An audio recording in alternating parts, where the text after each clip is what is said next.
Você já assistiu vídeos suficientes sobre como parar de rolar telas, parar de mexer em redes sociais, parar de usar telas de modo geral e ficar trancado, focado no seu objetivo e você está se frustrando com isso? Finalmente você está tentando dar um jeito na sua vida, né? Eu sei como é que é. Agora você está tentando levar os estudos a sério, criar um hábito novo, sei lá, fazer um crochê, tocar um instrumento, ler, fazer qualquer coisa, mas você provavelmente está com muita dificuldade. Mas os primeiros passos são muito difíceis e você já está quase desistindo disso tudo, eu sei. Você pesquisa mais sobre o que você precisa produzir e não consegue fazer. Se são coisas que passam pela sua cabeça, te levando a criar frases mentais como eu não sirvo para isso, eu não vou conseguir, e você até pensa que tem TDAH, escute. Eu desafio você a assistir esse vídeo em tela cheia, sem colocar aceleração, sem colocar distrações. Se você estiver no computador, melhor ainda, deixe em tela cheia, coloque seu celular em outro cômodo, assista esse vídeo. Se você estiver no celular, desliga as notificações,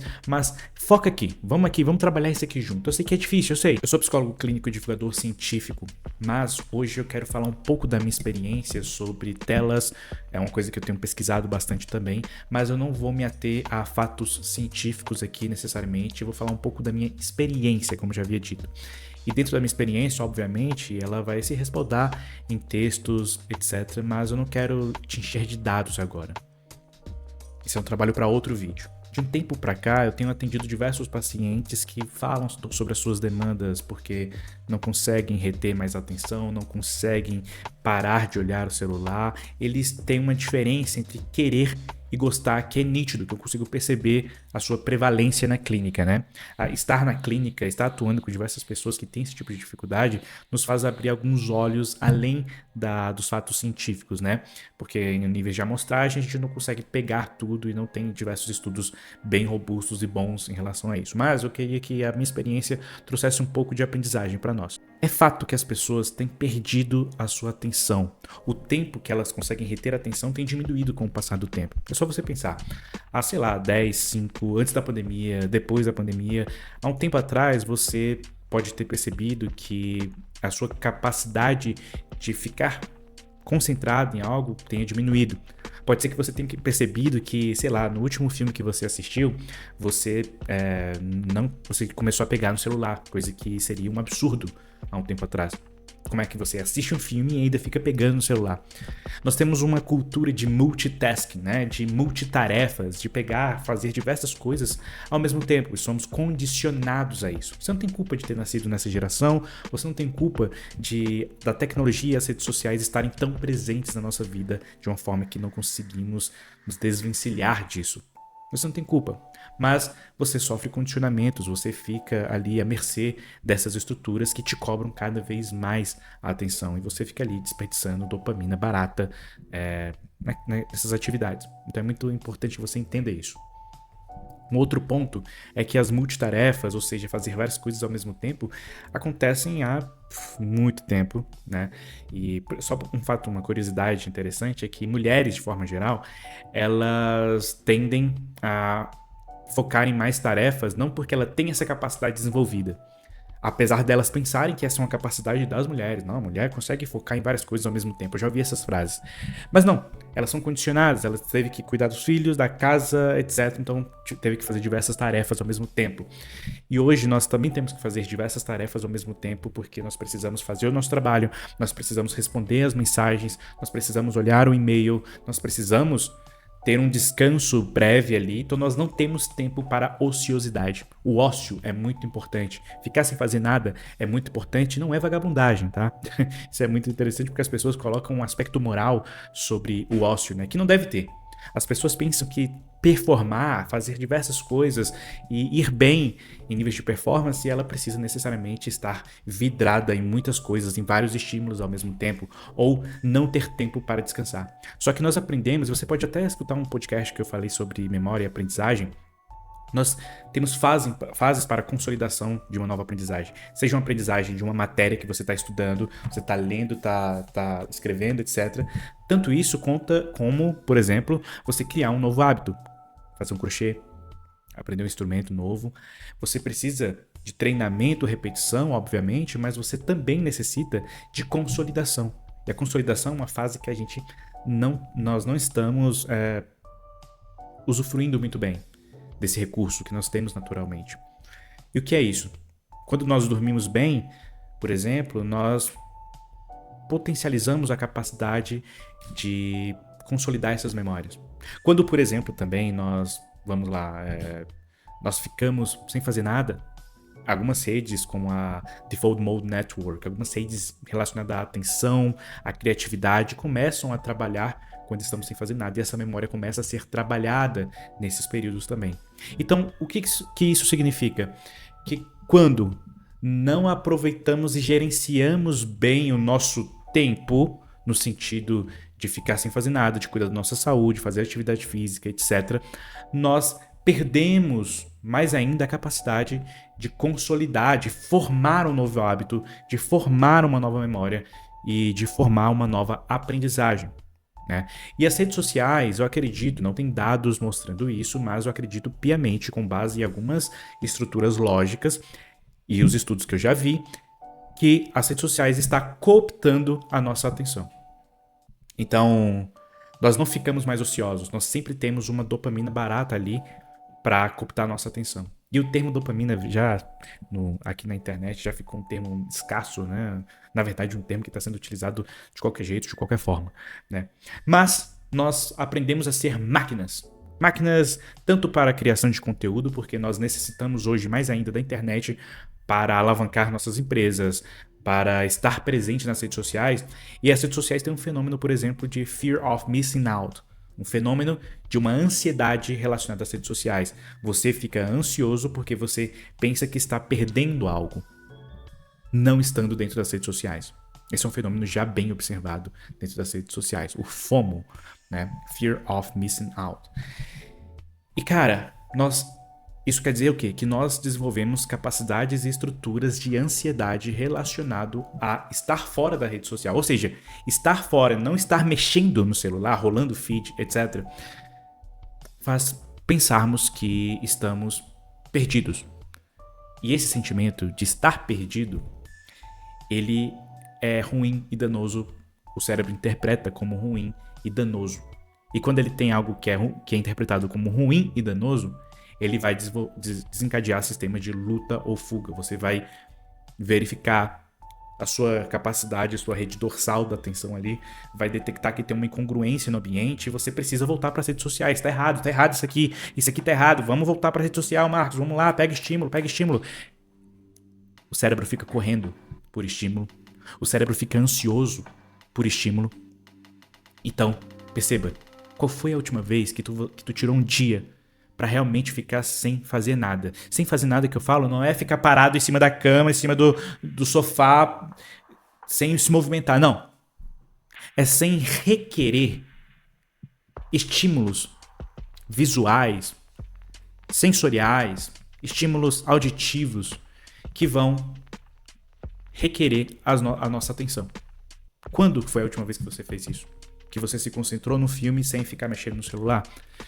Isso aí já é um absurdo, mas que você, cara, ficou conversando com a sua esposa, fazendo as coisas que são importantes pra você, sem ficar mexendo em outra coisa, rede social, mensagem, etc.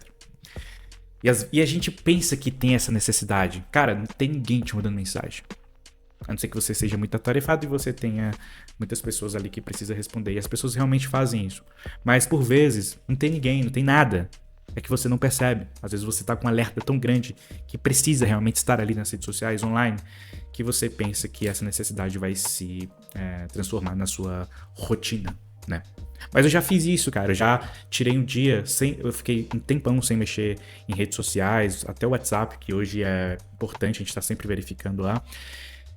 E no final do dia eu vi assim, cara, realmente mensagem importante mesmo, tarefas que me foram empreendidas, não tinha tanto assim, né? E acaba que a gente cria novas necessidades. E as redes sociais também criam novas necessidades, né? Enfim, a gente precisa, no final de tudo, abraçar o tédio, sabe? A gente precisa entender que nós temos uma baseline, sabe? Uma linha de base, onde nós temos ponto alto e temos pontos baixos durante todo o tempo. Nós temos essa oscilação. Só que nós pensamos que sempre estamos no ponto alto de que precisamos estar precisamos estar ali frequentemente, né?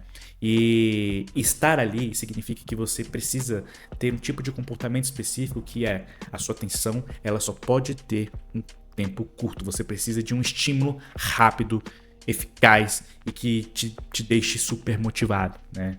Hiperdopaminérgico.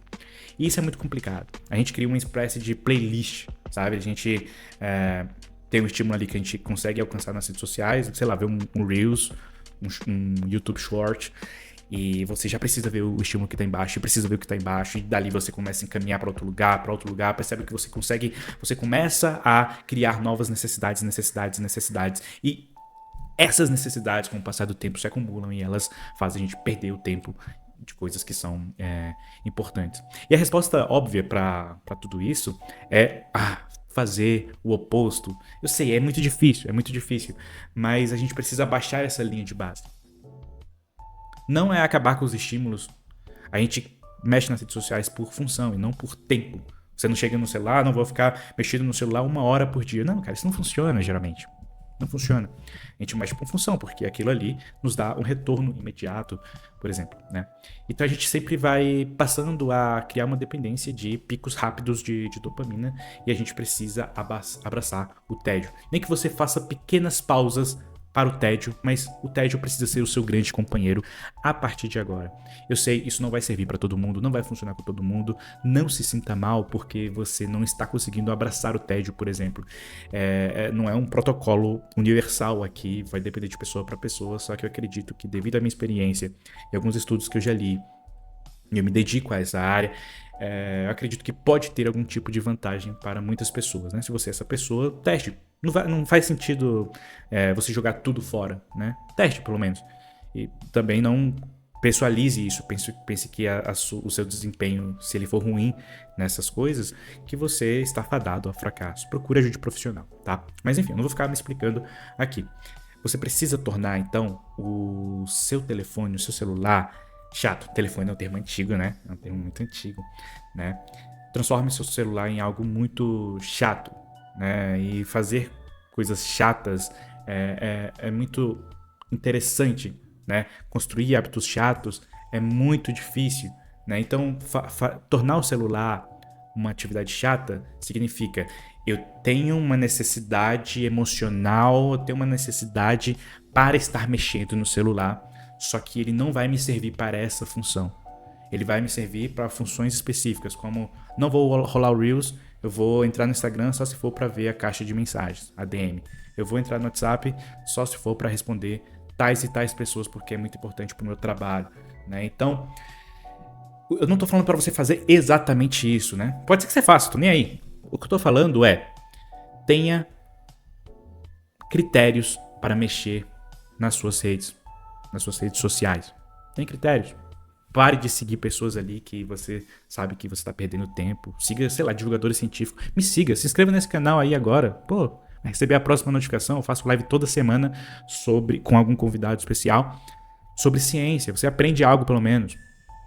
Então, molde suas redes sociais ao seu favor, caso você não consiga excluir nem nada, né? E eu acho que nem precisa excluir, né?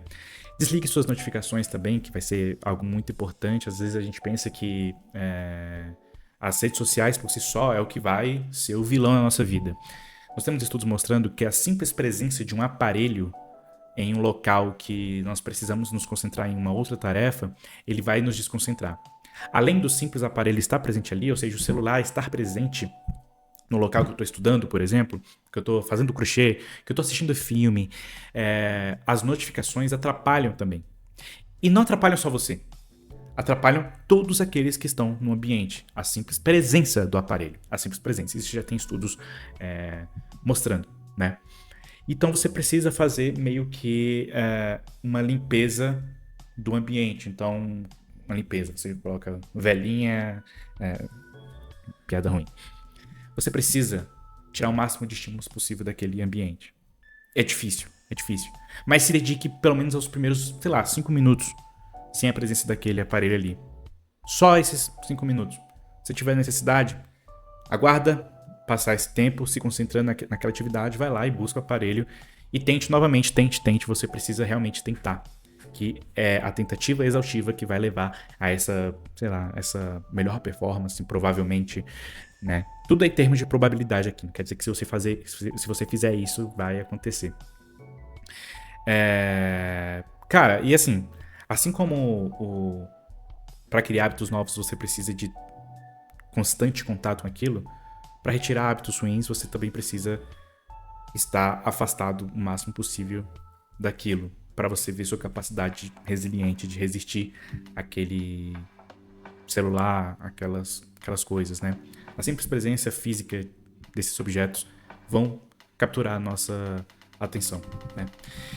E acho que à noite, por exemplo, no período noturno, você fazendo uma higiene do sono e você tirando essas distrações é melhor ainda. Eu uso, pessoalmente, um quadro, uma lousa, em que eu anoto minhas conquistas, minhas vitórias, eu vou pontuando minhas vitórias. Sei lá, eu tenho que estudar 3 horas por dia. Se eu conseguir fazer isso, eu vou colocar lá e anoto, sei lá, 1 ponto, 2 pontos. No final da semana, dependendo da quantidade de pontos que eu tenho, eu vou trocá-los por, sei lá, eu vou comer um hambúrguer, se eu tiver condições, eu vou assistir um filme, eu vou fazer alguma coisa que me dê algum tipo de recompensa por aqueles hábitos que foram construídos ao longo da semana. Com o passar do tempo, ele se concretizando, eu vou aumentando a dimensionalidade desses pontos. Então, se eu conseguir fazer em 2 semanas, aí eu me bonifico, depois 3, depois 1 mês, etc. E por aí vai. Depende da nossa estratégia. A gente precisa estar pronto para esses avanços. Perceba que esses avanços eles acontecem de forma sistemática. É uma dessensibilização sistemática, né? Pode funcionar. E, cara, e eu tenho um hábito assim de começar o dia e terminar o dia como meu foco principal. Ali que eu sei que eu vou vencer, comparado a mim mesmo. Que é, cara, o primeiro estímulo do meu dia vai ser um estímulo bom. O último estímulo do meu dia vai ser um estímulo bom também. Então, eu começo o dia e vou treinar. Quer dizer, eu vou ler e depois eu vou treinar. Aí eu uso minhas distrações. Na academia eu coloco um fone de ouvido, parará. Mas não é sempre que eu faço isso. Mas eu começo com um hábito de leitura e vou à academia depois. Aí depois eu vou para o celular, para as redes sociais, vou postar alguma coisa na internet, nos stories, responder uma caixinha, falar com um entrevistado, fazer minhas produções e trabalhar durante o meu dia. No final do dia, eu tiro as distrações, tiro o celular também, vou ter o momento mais esperado do meu dia, que é conversar com a minha esposa, compartilhar a mesa com ela, comer a nossa janta e conversar com ela e dormir. 2 hábitos, no início e no final, que pra mim é muito valioso. Eu valorizo isso. Então, dentro dos meus valores, isso é importante. Quais são os seus valores? O que é importante pra você? Cara, se você colocá-los em termos de hábito, né, que são valiosos, se você colocá-los em momentos estratégicos, pode ser muito vantajoso, sabe? Quem é cristão, por exemplo, faz o seu devocional quando acordar ou antes de dormir, mas ter alternativas se você não consegue ficar no ócio nos primeiros momentos, né? Às vezes, colocar o ócio ali no início ou no final também é interessante. Eu não faço isso durante o meu período de trabalho, né? Então você tem prioridades, você tem desenvolvimento de hábitos, você tem uma readequação das suas redes sociais e tem diversas outras possibilidades, tá? Diversas outras possibilidades, mas o ponto principal desse vídeo é o tédio precisa ser seu amigo, precisa ser seu aliado, né? Enfim, parabéns por ter chegado até o fim desse vídeo. Você sentiu o que é estar entediado, me ouvindo aqui, esse cara é chato. É desconfortável, é agonizante, é terrível. É terrível, eu sei. Mas isso é uma forma de você entender que você tem potencialidade para conseguir generalizar esse tipo de comportamento em outras situações, né? Se você começar com os pequenos passos e apenas começar, isso já é um bom caminho andado. Comparado ao seu eu de antes de começar esse vídeo, você já está em vantagem por ter resistido até aqui. Você ficou numa pequena parcela e consegue fazer isso. Agora, a ideia é você expandir esse tempo. Foi chato, mas agora você precisa fazer isso mais vezes. Não comigo, mas pode ser comigo. Mas você pode fazer isso mais vezes vai abraçar seus filhos, vai abraçar sua esposa, vai abraçar a sua família, vai abraçar as pessoas que são importantes pra você e se desconecte um pouco para se conectar com elas, tá? Mas, espero conhecê-los melhor. Se inscreva no meu canal, me siga no Instagram e vamos manter essa comunicação nossa aqui, que pra mim é muito valiosa. Se eu conseguir ser canal na vida de alguma pessoa, ou seja, se eu conseguir transmitir algo pra você com esse vídeo, tamo junto. E é isso. Até mais.